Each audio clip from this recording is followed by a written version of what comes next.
सभी को जय हिंद। तो इस वीडियो में हम क्या बात करने वाले हैं, बहुत ही अच्छी वीडियो है, बहुत ही ज़रूरी वीडियो है। तो इस वीडियो में हम मैथ के चैप्टर वाइज को टाइप वाइज करने वाले हैं। तो मैंने आपसे कहा था कि मैं अपने तरीके से जितने भी हमारा सिलेबस दे रखा है उसको मैं करा देता हूँ चैप्टर वाइज। यानी किसी एक चैप्टर को पकड़ेंगे, उसमें जितने भी टाइप होते हैं हर टाइप से हम एक एक दो दो क्वेश्चन करते चलेंगे।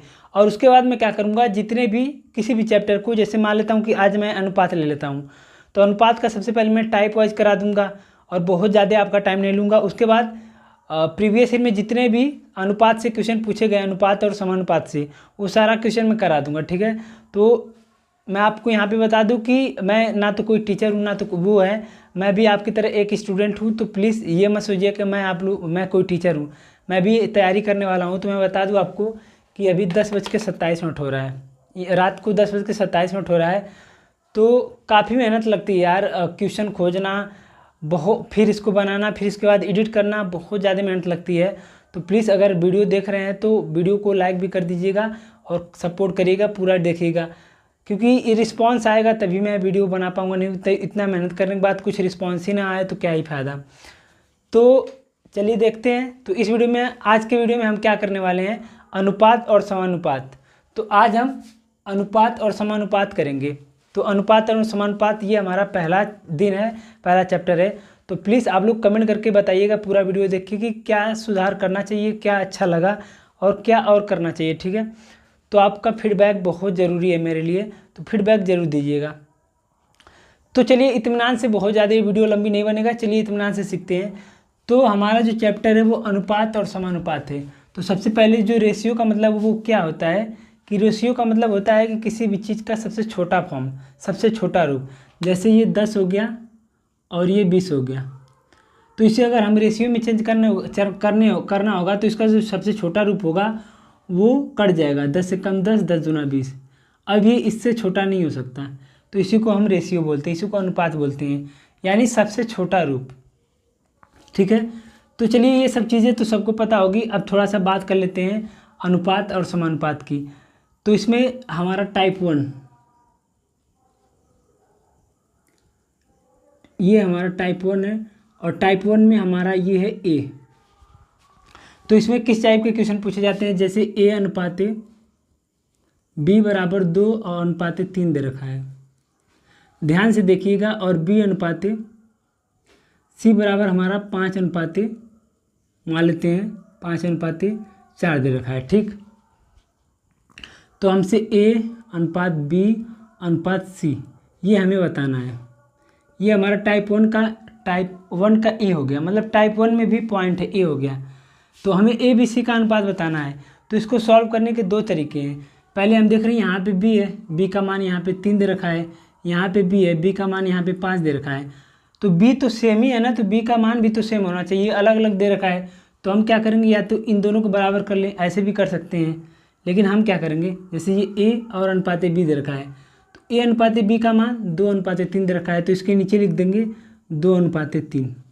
ए और बी का मान, ए और बी का अनुपात 2:3 है, तो उसके नीचे लिख दिया।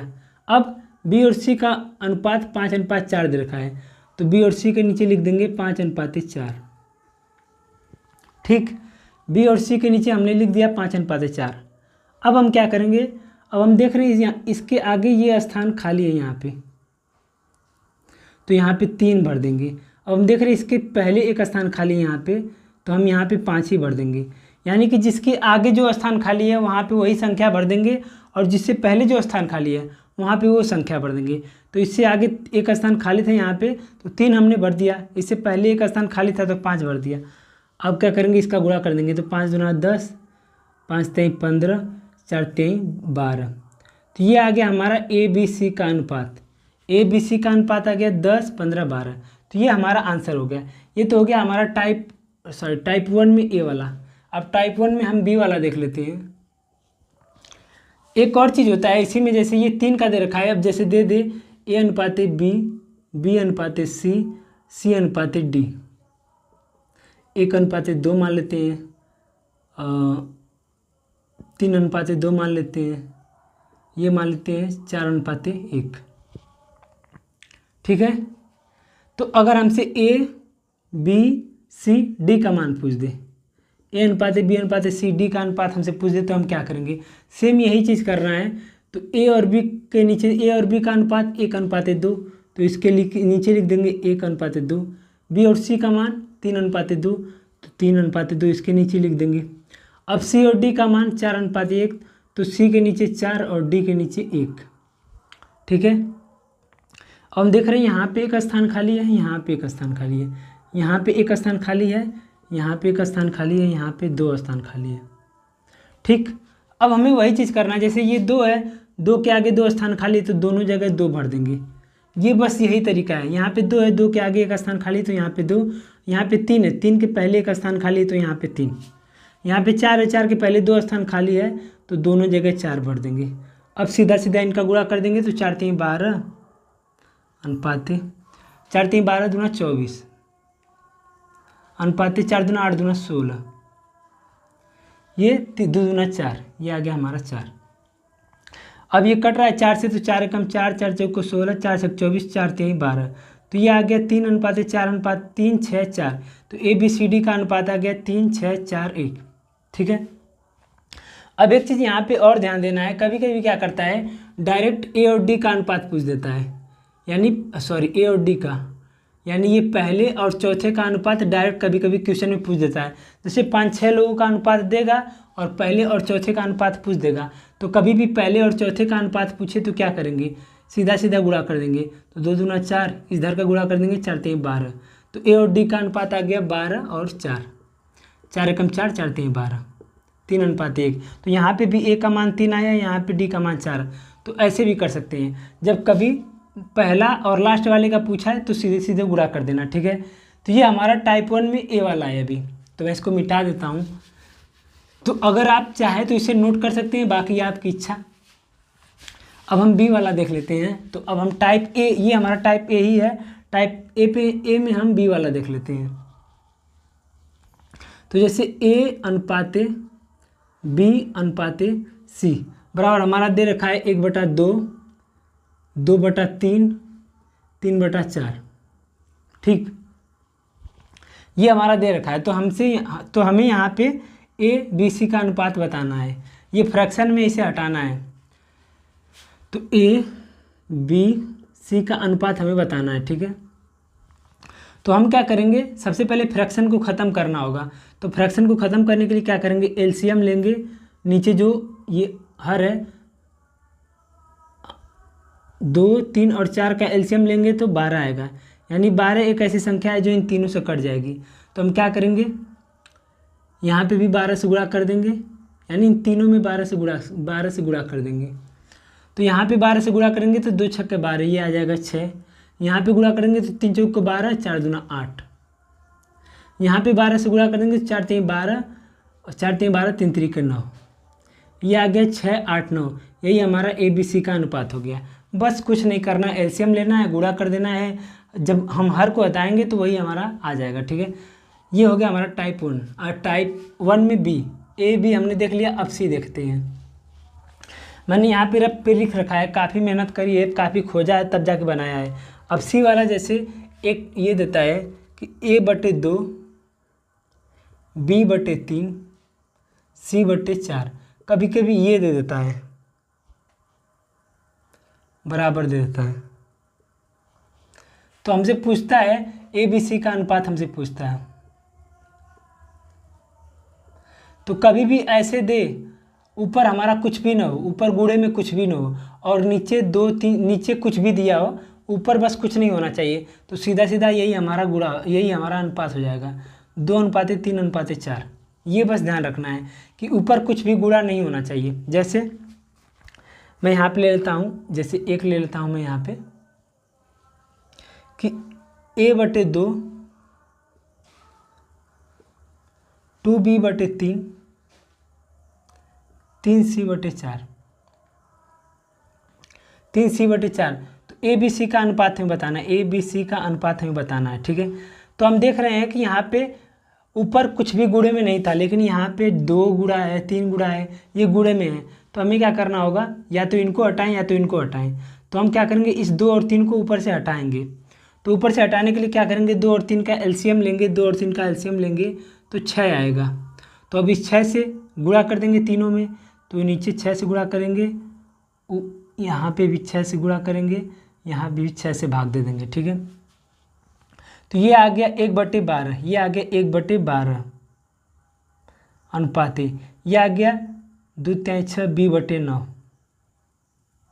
ये आ गया 3 दूनी 6 C/8, C/8। तो अब हम देख रहे हैं यहाँ पे ये इसमें ऊपर कोई भी गुणा में नहीं है, तो अब ये ऐसा ही बन गया। तो यही हमारा अनुपात हो जाएगा 12 9 8। ये ABC का अनुपात हो जाएगा AB और C का अनुपात आ गया हमारा 12 9 8। तो ये हमारा हो गया BC। अब हम देख लेते हैं D वाला, D टाइप। तो इसी टाइप A में ही कई सारे पॉइंट है, कई सारे टाइप हैं। तो अभी हमारा टाइप A ही चल रहा है, उसी में कई सारे पॉइंट है। अब हम टाइप D देख लेते हैं। तो टाइप D जैसे ये वाला है टाइप D, A/B+C बराबर हमारा दे रखा है 1/2। ठीक, अब B/C+A हमारा दे रखा है 1/3। तो हमसे ABC का मान पूछा है, ABC का मान पूछा है, या तो हमसे ये पूछा है कि 4A+4B+C, कोई भी हमसे मान पूछ सकता है। इन दोनों का मान हमें इसके आधार पर निकालना है। तो ये हमारा टाइप A में D वाला है। तो हमें क्या करना होगा, ऐसे क्वेश्चन को जब भी प्लस वाला दे दे, तो हम देख रहे हैं यहाँ पे A+B+C, इसको हटा देता हूँ मैं, जब भी AB+C और सॉरी A/B/C इसका मान बताना है। तो अगर हम इन तीनों को जोड़ते हैं तो A+B+C बराबर कितना हो जाएगा, 1 और 2 3 हो जाएगा। अगर मैं इन तीनों को जोड़ता हूँ तो B+C+A बराबर हो जाएगा 3 और 1 4 हो जाएगा। तो इसमें भी AB+C, इसमें भी AB+C तीनों दे रखा है, यानी इसको जोड़ने के बाद ये 3 आ रहा है, इसको जोड़ने के बाद ये 4 आ रहा है। हालांकि तीनों में वही नंबर है, यहाँ पे भी ABC है, यहाँ पे भी ABC है। तो ये अलग अलग तो नहीं आना चाहिए, सेम ही आना चाहिए, क्योंकि तीनों जगह तो सेम नंबर है ना। तो हम क्या करेंगे, इसको बराबर करेंगे। तो इसको बराबर करने के लिए हम देख रहे हैं यहाँ पे 4 से गुणा करेंगे तो ये हो जाएगा 12। तो यहाँ पे 3 से गुणा करेंगे तो ये हो जाएगा 12, यानी ये दोनों अब हो गए बराबर। तो हमने यहाँ पे 4 से गुणा किया, तो हमने यहाँ पे अगर 4 से गुणा किया तो इन दोनों में भी 4 से गुणा करना पड़ेगा। तो ये हो जाएगा 4 एकम 4, ये हो जाएगा 4 दूनी 8। ठीक, इन दोनों में हमने 4 से गुणा कर दिया तो ये हो गया 4 एकम 4, ये हो गया 4 दूना 8। अब हमने यहाँ पे 3 से गुणा किया है तो इन दोनों में भी तो 3 से गुणा करना पड़ेगा। तो 3 एकम 3, 3 3 9। ठीक, ये आ गया। तो हमारा आ गया यहाँ से अनुपात AB+C आ गया 4/8, और ये आ गया B/C+A बराबर आ गया हमारा 3/9। ठीक है, तो अब हम देख रहे हैं इनको जोड़ने के बाद 12 आ रहा है, इनको भी जोड़ने के बाद 12 आ रहा है। तो हमारा यहाँ पे ये सेटिस्फाइज हो गया है, संतुष्ट हो गया है कि AB+C बराबर 12, AB+C बराबर 12। तो अब हम देख रहे हैं यहाँ पे A है, तो A बराबर हमारा हो गया 4, तो A बराबर आ गया 4। अब देख रहे हैं यहाँ पे B है, तो B बराबर आ गया 3, B बराबर आ गया 3। तो अब यहाँ पे B+C दे रखा है, B+C दे रखा है 8, तो B का मान तो 3 है, तो यहाँ पे रख देंगे 3 + C बराबर 8, तो C का मान आ गया 5, C का मान आ गया 5। ठीक है, या तो हम ऐसे भी निकाल सकते थे कि A बराबर आ गया हमारा 4, B बराबर आ गया हमारा 3, ये हो गया 4 3 7, और तीनों का जोड़ 12 दे रखा है, तो C हो जाएगा हमारा 5। ठीक है, तो बस ABC का हमारा अनुपात आ गया 4/3/5। अब इसका आंसर निकालना है तो एक जगह 4 रख देंगे, तो 4 चौक को 16 प्लस B 3 + 5 8, ये आ गया 5 3 8 24। मतलब इसके आधार पे आपसे कुछ भी पूछ सकता है, बस आपको यहाँ से ABC का मान ऐसे निकालना होगा। तो इस पे मैं एक ही क्वेश्चन करा रहा हूँ, आप लोग अच्छे से समझ लीजिएगा। तो आई होप कि आप लोगों को मैं समझा पा रहा हूँ। तो आप लोग कमेंट करके ज़रूर बताइएगा कि कैसा लग रहा है क्लास, आगे क्लास करनी चाहिए कि बंद करनी चाहिए। ठीक है, अब इसी में ये टाइप D हो गया। अब एक होता है टाइप E, मैं यहाँ पे E वाला बता देता हूँ, ब्लैक बोर्ड छोटा है। तो टाइप 1 में ही हमारा हो गया E, ABCD देख लिया हमने ई वाला। तो जैसे दे रखा है कि 1:B बराबर 1:2 दे रखा है, इसको हम ऐसे भी लिख सकते हैं कि A/B बराबर 1/2। हम इसी को ऐसे लिख सकते हैं, इसी को ऐसे लिख सकते हैं। अनुपात का मतलब होता है कि ये बटे में आ जाता है, ठीक है। तो हमसे यहाँ पे पूछेगा कि 4A + 5B + 2A + B, कुछ भी हमसे पूछ सकता है। ऐसे क्वेश्चन में क्या करना होता है कि A बराबर हम 1 मान लेते हैं, B बराबर हम 2 मान लेते हैं। A बराबर 1, B बराबर 2, तो बस रख देंगे 4 बराबर 4A, A का मान 1 तो 4 + B का मान 2, 5 दूना 10, 10 4 14, ऊपर आ गए 14। A का मान 1 तो 2, B का मान 2, ये आ गए 4, यानी 7/2। तो ये इसका आंसर आ गया 7/2। तो ऐसा क्वेश्चन काफ़ी आसान होता है और ऐसा पूछा भी जाता है और पूछा भी गया है। जो हमारा 17-18 को पेपर हुआ था उसी में पूछा गया है, ठीक है। तो ये हो गया हमारा टाइप ई।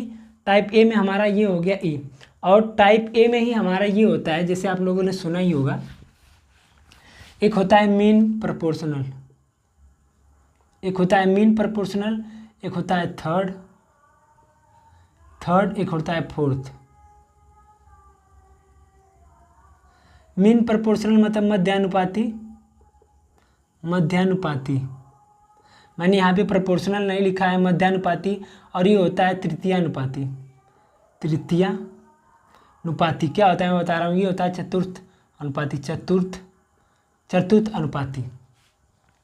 इसमें क्या होता है, मैं पहले इसके बारे में बात करता हूँ। मीन में जैसे मीन का होता है मध्यानुपाती, जैसे 3 नंबर दे रखे हैं A, B, C, पूछेगा कि इसका मध्यानुपाती, जैसे 3 नंबर दे रखो इसका अगर मध्यानुपाती पूछेगा तो मीन बराबर क्या होता है, ये बीच वाला होता है मीन, तो A अनुपाते B और बराबर B अनुपाते C, यानी इसी को हम 2 बार लेंगे क्योंकि ये बीच में है। तो इसको हम लिख सकते हैं 1/B, इसे हम लिख सकते हैं B/C। तो ये गुणा करेंगे तो ये आ जाएगा B², ये इसका गुणा होगा B² बराबर AC, तो B बराबर हो जाएगा √AC। तो बस यही हमारा आ गया मीन प्रोपोर्शनल, यानी 3 नंबर अगर दे रखे हैं तो उसका मीन प्रोपोर्शनल क्या होगा, B² बराबर √AC, ठीक है। अब इस पर मैं एक सवाल करा देता हूँ। जैसे क्वेश्चन ऐसे पूछता है, जैसे 2 नंबर दे रखे हैं, जैसे 9 और 4 दे देगा, कहेगा कि इनका मीन प्रोपोर्शनल बताइए, इसका मध्यानुपाती बताइए। 9 और 4 का मध्यानुपाती, तो हमको पता है कि मध्यानुपाती जो होता है वो बीच वाले का स्क्वायर यानी x² यानी कि B² बराबर √AC। तो √9 और 4 का गुणा, 9 और 4 का गुणा बराबर आ गया 36, तो यहाँ से आ गया 6। तो हमारा जो मध्यानुपाती आ गया 9 और 4 का वो आ गया 6। बस इसको गुणा करेंगे, उसको कड़ी में रख देंगे। तो ये आई होप कि आप लोगों को ये समझ में आया होगा मीन अनुपात यानी मध्यानुपात। अब बात करते हैं हम तृतीय अनुपात के बारे में। तो जैसे तृतीय अनुपात को एग्जाम्पल लेके समझाता हूँ क्वेश्चन। जैसे आपको देगा 4 और 6, मान लेते हैं कि वो 2 नंबर है, 4 और 6 का तृतीय अनुपात, 4 और 6 का तृतीय अनुपात बताइए। तो इसको हम कैसे सॉल्व करेंगे, 4 और 6 का तृतीय अनुपात ना, तो मान लेते हैं 4, 6 और तृतीय अनुपात, तीसरा अनुपात मान लेते हैं x है, ठीक है। तो अब 4/6 और 6/x बराबर, तो अब 6 का गुणा 6 में होगा तो 6 × 6 और ये हो जाएगा 4x। तो x बराबर आ गया हमारा 6 × 6 बटे में 4, यानी कि 6 × 36 बटे में 4, ये आ गया 4 × 9 = 36, ये आ गया 9। यानी 4 और 6 का हमारा तृतीय अनुपात आ गया 9। क्या करना होता है तृतीय अनुपात में बता दूं कि जो 2 नंबर दे रखा होगा, हम मान लेंगे कोई तीसरा अनुपात है x। अब ये जो दूसरा नंबर है इसका 2 बार गुणा कर देंगे और ये पहले नंबर को उससे भाग दे देंगे। जैसे a और b दे रखा है और इसका तृतीय अनुपात पूछेगा तो b × b यानी B² बटे a, ये हो गया। ये तृतीय अनुपात यहाँ से निकल जाएगा। अब मैं बता देता हूँ कि चतुर्थ अनुपात क्या होता है। चतुर्थ अनुपात क्या होता है, इसको भी एग्जाम्पल से ले लेते हैं। जैसे 5, 4, 3, 5, 4, 3, इसका 5 4 3 इसका तृतीय अनुपात चतुर्थ अनुपात पूछेगा, चतुर्थ अनुपात। तो हमको पता है कि ये 5/4 चतुर्थ अनुपात हम मान लेते हैं x। तो 5/4 बराबर 3/x। तो इसी x का मान निकालना है। हम इसको चतुर्थ अनुपात अपने मन से मान लिए कि वो x है। तो बस 4 3 12, 5x बराबर 12। तो x बराबर आ गया हमारा 12/5, यानी आ गया 12/5 ही छोड़ देते हैं। तो हमारा चतुर्थ अनुपात आ गया 12/5। तो ऐसे ही आपको 3 नंबर देगा और चतुर्थ अनुपात पूछेगा तो उसको x मान के ऐसे लगा सकते हैं, ठीक है। तो ये हो गया हमारा टाइप 1 में। तो टाइप 1 में इतने क्वेश्चन पूछे जाते हैं, ठीक है। तो ये हो गया हमारा टाइप 1 में, तो जिसमें बस ब्लैक बोर्ड पे ही बताना था। तो आई होप कि ये चीज़ें आपको समझ में आई हो। बाकी अब हम क्या करेंगे, जितने भी टाइप होते हैं अब उसको देख लेते हैं क्वेश्चन कैसे बनते हैं। तो ये भी बहुत ज़्यादा इंपॉर्टेंट है जो मैंने यहाँ पे बताया है। तो अब यहाँ से हमारा टाइप 2 शुरू होता है। यार क्वेश्चन को लिखना पड़ रहा है, नहीं तो मुझे फिर टाइप करके लिखना पड़ेगा, बहुत टाइम लगेगा। तो यहाँ पे मैं लिख देता हूँ, ये हमारा क्वेश्चन है। तो यहाँ से हमारा टाइप 2 शुरू हो जाता है। अब ऐसे क्वेश्चन पूछे जाते हैं, जैसे दे रखा है कि 3 संख्याओं का अनुपात 1:2:3 है। यदि उनका योगफल 216 है तो बड़ी संख्या क्या है, बड़ी संख्या हमें बताना है। हालांकि ये क्वेश्चन बेहद आसान है, सभी लोग लगा लेंगे। तो 3 संख्याएं हैं, 1:2:3 है। हम मान लेते हैं कि A, B और C 3 संख्याएं हैं। तो इनका अनुपात दे रखा है 1:2:3। तो हम देख इनका जो जोड़ दे रखा है वो 216 दे रखा है। तो हम देख रहे हैं इसको जोड़ने के बाद कितना आ रहा है, 3 2 5, 5 1 6, ये आ रहा है 6। लेकिन इसका जोड़ कितना दे रखा है, इसका योगफल दे रखा है 216। तो इससे कितना गुना ज़्यादा, तो इससे 36 18 6 36, इससे 36 गुना ज़्यादा। तो इसका जो जोड़ दे रखा है अनुपात के हिसाब से 36 गुना ज़्यादा 216 दे रखा है। तो हमसे बड़ी संख्या पूछा है, तो बड़ी संख्या 3 है। तो 3, ये 3 नहीं होगा, ये भी इससे 36 गुना ज़्यादा होगा।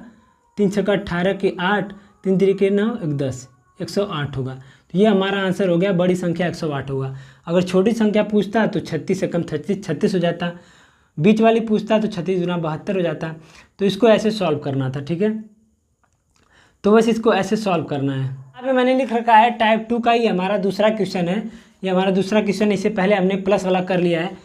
3 संख्याओं का अनुपात 4:5:7 है। यदि उनके वर्गों का योग 15,210 है तो उन तीनों संख्याओं का योग। इससे पहले जो क्वेश्चन मैंने दिया था वो भी प्रीवियस ईयर का था, ये भी CGL में पूछा गया है, CGL 2022 में पूछा गया है, ठीक है। तो कह रहा है 3 संख्याओं का अनुपात 4:5:7 है, ठीक। मान लेते हैं संख्याएं A B C है, नहीं मानेंगे तभी कोई दिक्कत नहीं है। इनके वर्गों का योग दे रखा है, तो वर्ग दे रखा है तो हम इसे x मान लेते हैं, 4x, इसे 5x, इसे 7x, क्योंकि वर्ग दे रखा है। तो इनके वर्गों का योगफल, तो इसका वर्ग करेंगे तो कितना होगा, 4 चौको 16x स्क्वायर, और इसका वर्ग करेंगे तो कितना होगा 25x स्क्वायर। इसका वर्ग करेंगे तो ये आ गया 49x स्क्वायर।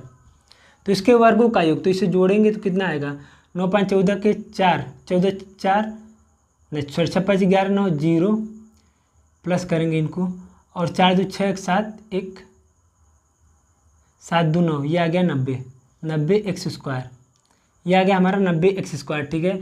तो इनके वर्गों का योग हमें दे रखा है क्वेश्चन में 15,210। तो इससे कितना गुना जाते, तो इसे न देख लेंगे कितना गुना जाते, 90 को इससे भाग देंगे तो ये चला जाएगा, 15,210 को 90 से भाग देंगे तो ये चला जाएगा 90 कम 90, ये 9 कम 90, 9 कम 90, 9 6 54, 9 81, ये 169, ये x स्क्वायर बराबर आ जाएगा हमारा 169, x स्क्वायर बराबर आ जाएगा 169, यानी इसको 90 से हमने काट दिया तो ये आ जाएगा x स्क्वायर बराबर 169। x स्क्वायर बराबर आ गया हमारा 169। तो हम यहाँ से x की वैल्यू निकालेंगे तो स्क्वायर उधर चला जाएगा तो ये हो जाएगा कौड़ी में 169। तो x बराबर आ गया हमारा 13, क्योंकि ये 13 का वर्ग होता है, 13 गुणे 13 बराबर 169 होता है। तो x बराबर आ गया हमारा 69। तो अब यहाँ पे समझ में आ गया कि x बराबर आ गया 69।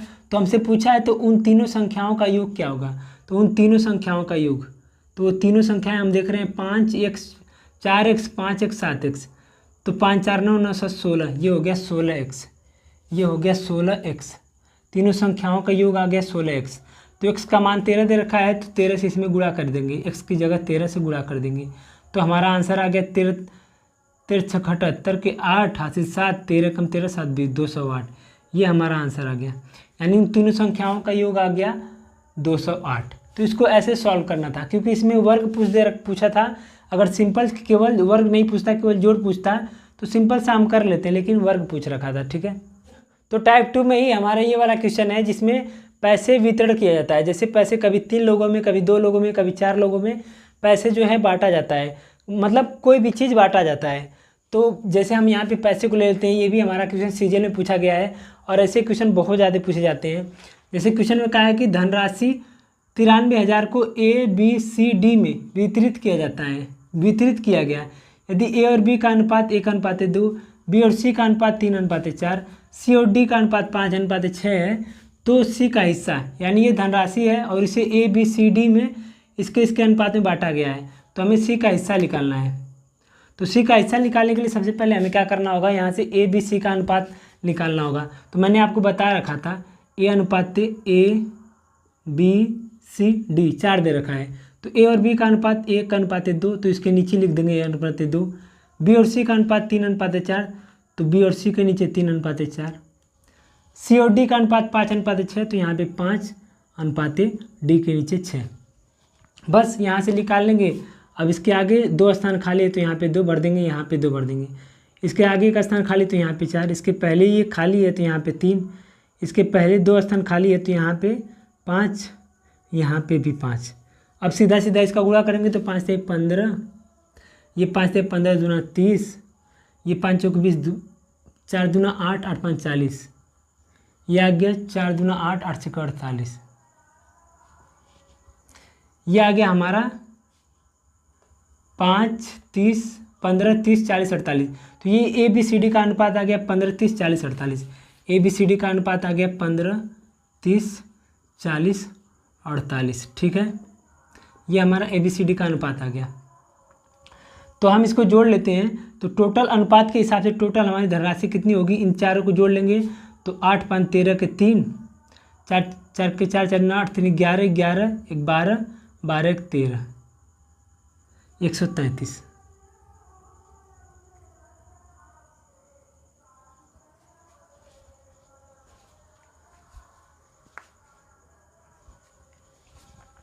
एक 133, सॉरी, यहाँ पे हमारा दे रखा है, यहाँ पे 931, यहाँ पे 931 00 दे रखा है, 931 00 दे रखा है, 931 00 दे रखा है। ठीक है,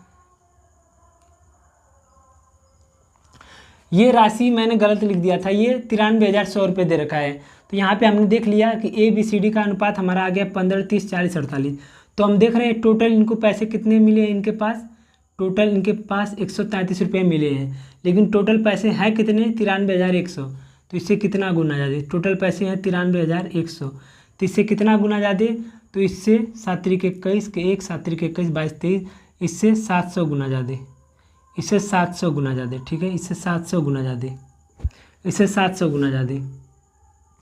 तो हमसे क्या पूछा है, तो हमसे C का हिस्सा पूछा है। तो C का हिस्सा कितना है, 40 ना, तो ये भी 40 नहीं होगा, तो C का हिस्सा 40 नहीं होगा, ये भी 700 गुना ज़्यादा होगा, यानी 7 को 28 और 3 0 28,000 होगा। तो ये हमारा आंसर है। ये भी CGL में क्वेश्चन पूछा गया था, ये भी काफ़ी आसान है।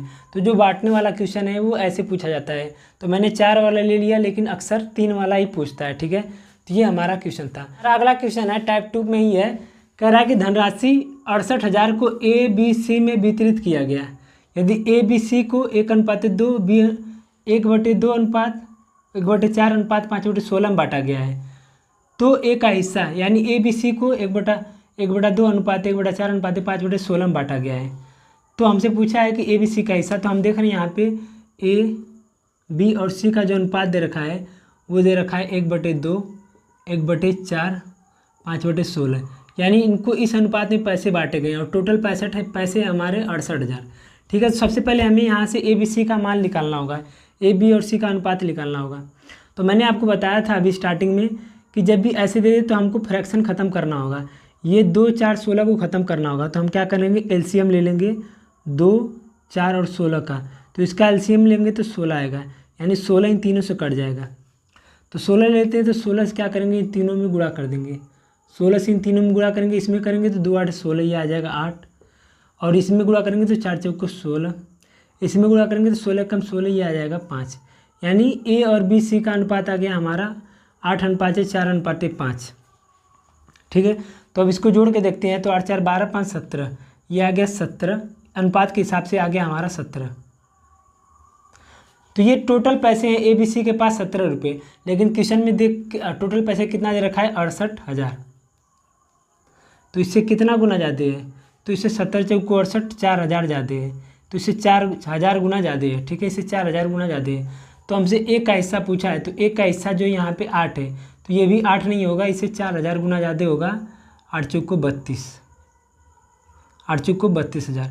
तो ये हमारा आंसर हो गया 32,000। ये ए का हिस्सा आ गया 32,000। ठीक है, तो ऐसे ही कुछ भी पूछ सकता है कि ए और सी के हिस्से का अनुपात, ए और सी के हिस्से का जोड़, कुछ भी पूछ सकता है। तो ये हमने बांटने वाला देख लिया। अब हम सिक्के वाला क्वेश्चन देखेंगे। ठीक है, अब हम आ गए अपने टाइप 3 में। तो टाइप 3 में हम कॉइन यानी सिक्कों के बारे में पढ़ेंगे। यहाँ से भी क्वेश्चन पूछे जाते हैं और अक्सर क्वेश्चन पूछ भी सकते हैं। ये प्रबल संभावना यहाँ से क्वेश्चन पूछने की, सिक्के वाले, और ये काफ़ी आसान होते हैं। ठीक है, और यूपीएसआई में तो हर शिफ्ट में यहाँ से रीजनिंग में ये वाला क्वेश्चन डाला था। तो क्वेश्चन है कि एक बैग में 396 रुपये हैं, जिसमें से 1 रुपये 50 पैसे और 25 पैसे के सिक्के का अनुपात 5, 8 और 12 है। तो 50 पैसे के सिक्के की संख्या। क्वेश्चन बेहद आसान है। क्वेश्चन में क्या कहा है कि कोई बैग है, मान लेते ये बैग है, इसमें 396 रुपये पड़ा है, 396 रुपये इसमें है, जिसमें 1 रुपये 50 पैसे और 25 पैसे के सिक्के हैं। 1 रुपये 50 पैसे और 25 पैसे के सिक्के हैं इस बैग में, और वो टोटल 396 रुपये हैं। कह रहा है कि इन सिक्कों का अनुपात 5, 8 और 12 दे रखा है, 5 और 8 12 दे रखा है। तो अब हम यहाँ से निकालते हैं। जैसे अगर मान लेते हैं कि बैग में 1 रुपये के 5 सिक्के हैं, तो हमारा रुपया बनेगा कितना रुपया बनेगा, 5 रुपया बनेगा ना। अगर 1 रुपये के 5 सिक्के हैं तो कितना रुपया बनेगा, 5 रुपये। वैसे ही अगर 50 पैसे के 8 सिक्के हैं, यानी 8 आना में, यानी 2 8 आना मिलकर 1 रुपया बनाता है। तो अगर 50 पैसे के 8 सिक्के हैं तो कितना रुपया बनेगा, 4 रुपया बनेगा। यानी 2 सिक्के मिलके, 50 पैसे के 2 सिक्के मिलके 1 रुपया बनाते हैं, तो ये 4 रुपया बनेगा। और यहाँ पे 25 पैसे के 12 सिक्के हैं, तो 4 पैसे के 1 रुपया बनता है। अगर 25 25 25 25 25 25 25 25 1 2 3 4 25 25 के 4 सिक्के होंगे तब 100 पैसे बनेंगे, और 100 पैसे बराबर 1 रुपया। ठीक, तो यहाँ पे 25 पैसे के 12 सिक्के हैं, तो बनेगा कितना रुपया, 4 3 12 3 रुपया बनेगा। ठीक है, तो अब हम देख लिए यहाँ पे हमारा पैसे कितना बन रहे हैं, 5 4 9 5 4 9 3 12 रुपये बन रहे हैं। हम देख रहे हैं इसके हिसाब से, जैसे बैग में हमारा 1 रुपये 50 पैसे और 25 पैसे के सिक्के हैं, जिनका अनुपात 5 8 12 दे रखा है। तो 1 रुपये के 5 सिक्के हैं तो 5 रुपये बनेंगे, 50 पैसे के 8 सिक्के हैं तो 4 रुपये बनेंगे, 25 पैसे के 12 सिक्के हैं तो 3 रुपये बनेंगे। तो इसको हमने जोड़ लिया, 5 4 9 3 12, यानी इसके हिसाब से टोटल पैसे हैं 12। लेकिन क्वेश्चन में कह रहा है कि टोटल पैसे कितने हैं, 1296। तो इससे कितना गुना ज़्यादा, तो बांटते हैं 36, इससे 33 गुना ज़्यादा, तो इससे 33 गुना ज़्यादा। ठीक है, तो हमसे क्या पूछा है, तो हमसे पूछा है 50 पैसे के सिक्कों की संख्या। तो 50 पैसे के सिक्कों की संख्या कितनी है, 8। तो ये भी 8 नहीं होगा, ये भी 50 पैसे के सिक्कों की संख्या 8 नहीं होगा, ये भी 33 गुना ज़्यादा। 8 3 24 के 4, 8 3 24 2 26, 264, यानी 264 सिक्के बैग में 50 पैसे के होंगे। अगर 25 पैसे के पूछता तो 12 गुणे 8 और 33 गुणे 12 कर देते हैं। 1 रुपये का पूछता तो 35 गुणे 5 कर देते हैं। तो ये हो गया हमारा 50 पैसे के सिक्कों की संख्या 264। तो ये हमारा आंसर है। तो इसको ऐसे लगाए। तो इसमें भी कई तरीके के क्वेश्चन पूछे जाते हैं, जो मैं अभी आगे बता रहा हूँ। अभी हमारा दूसरा क्वेश्चन है जो सिक्कों वालों का ही है, सिक्का में है, कॉइन पे है, लेकिन ये जो इससे पहले हमने करा था उससे अलग है, ये अलग टाइप है उसी से। तो कह रहा है कि एक बैग में 275 सिक्के हैं, इससे पहले पैसे दिया था।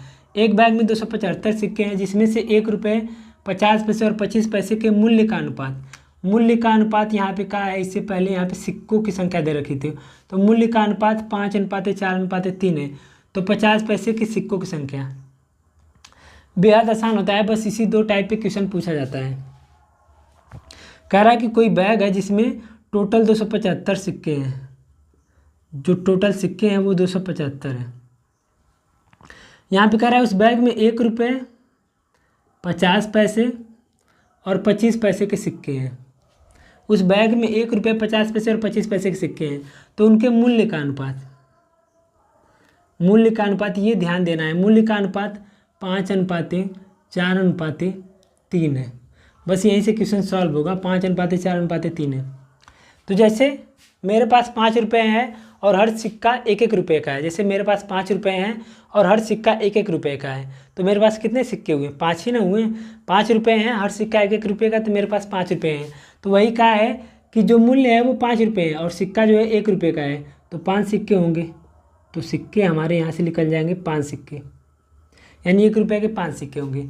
अब जैसे मेरे पास 4 रुपये हैं, जैसे मेरे पास यहाँ पे मूल्य दे रखा है 4 रुपये, और जो 4 रुपया है वो 50 पैसे के सिक्कों से बना है, यानी 4 रुपये है लेकिन हर सिक्का 50 पैसे का है। जैसे मेरे पास 4 रुपये है लेकिन हर सिक्का 50 पैसे का है, तो जब 8 सिक्का होगा तभी तो जाके 4 रुपये बनेगा। मेरे पास 4 रुपये हैं लेकिन हर सिक्का 50 पैसे का है, तो मेरे पास 8 सिक्के होंगे तभी तो 4 रुपये बनेगा, यानी 50 पैसे के 8 सिक्के रहेंगे तब 4 रुपये बनेगा। अब यहाँ पे कह रहा है कि मेरे पास 3 रुपये हैं लेकिन हर सिक्का 25 पैसे का है। मेरे पास 3 रुपये हैं लेकिन हर सिक्का 25 पैसे का है, और हमें पता है कि 4 25 पैसे के सिक्के मिलते हैं तब जाके 1 रुपये बनता है। 4 25 रुपये के सिक्के मिलते हैं, यानी 25 25 25 25। जब 4 1 2 3 4 25 रुपये के सिक्के बनते हैं तो ये 100 पैसे बनता है, और 100 पैसे बराबर 1 रुपये। तो वहीं यहाँ पे कहा है कि मेरे पास 3 रुपये हैं और हर सिक्के 25 पैसे के हैं, तो मेरे पास कितने 25 पैसे के सिक्के हो गए हैं 12, यानी 3 रुपये में 25 पैसे के 12 सिक्के होंगे। तो हमारा सिक्कों की संख्या यहाँ से निकल गई, तो 12 8 20 25, यानी यहाँ से आ गया 25 सिक्कों की संख्या कुल आ गई 25। लेकिन क्वेश्चन में कुल सिक्कों की संख्या कितना दे रखा है 275, तो इससे कितना गुना जाते, तो इससे 25 से कम 25 25 25 से कम 25 11 गुना ज़्यादा, तो इससे 11 गुना ज़्यादा। तो हमसे क्या पूछा है, तो 50 पैसे के सिक्कों की संख्या, तो 50 पैसे के सिक्कों की संख्या 8 है, तो ये भी 8 नहीं होगा, ये भी इससे 11 गुना ज़्यादा 88 होगा, ये भी 88 होगा। तो बस हमारा आंसर आ गया 88। तो इसमें बस ये करना था, ठीक है। ये था हमारा आज का क्लास बहुत ज़्यादा लंबी नहीं करनी है। और वैसे भी बता दूं कि अभी रात के 11:24 हो रहे हैं, ये रात के 11:24 हो रहे हैं। यहाँ पे 27 तारीख भी दिखा रहा है, तो काफ़ी रात होगी और मुझे सोना भी है, सुबह उठना भी है, पढ़ाई भी करनी है। तो आगे एक वीडियो और, शायद एक ही वीडियो और लेकर आऊँगा जिसमें जितने भी टॉपिक बचे वो करा दूँगा, और जो प्रीवियस ईयर के क्वेश्चन हैं पूछे गए जो आज तक यूपी कांस्टेबल में, चाहे 18 में चाहे 19 में, वो सारा करा दूँगा, ठीक है। तो अब आप लोग कमेंट करके बताना कि ये क्लास कैसी लगी। क्लास अगर इस पर अच्छा रिस्पांस आएगा, अच्छा लाइक व्यू आएगा, तब क्लास आगे रखेंगे, नहीं तो आगे बंद कर देंगे। बाकी आप लोगों को अपनी राय जरूर दीजिएगा कि आपको क्लास कैसे लगी। तो सभी को जय हिंद।